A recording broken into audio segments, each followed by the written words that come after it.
тази страна. Заповядайте. Здравейте, благодарим за прекрасното представление и много добре професионално изпълнените PowerPoint презентации. Моят въпрос е свързан с това, че София е световна столица на спорта.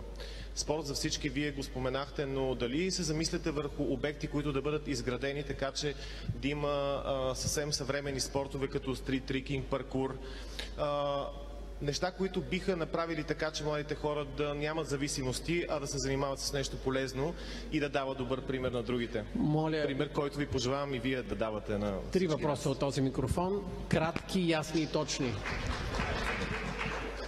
На въпроса за съвременните градски спортове, въпросът беше дали мислим в тази посока. Разбира се, че мислим в тази посока и не само. Може да видите в капиталовата програма 3 скейт площадки и в парковата програма една площадка за пъмп в Младост. Но това е, което в момента се отразява в проекта, в проектобюджета. Както знаете, планирането на едни нови места за спорт все пак изисква време и изисква взимане предвид на много повече променливи от просто една добра стратегия за развитие на съвременния градски спорт.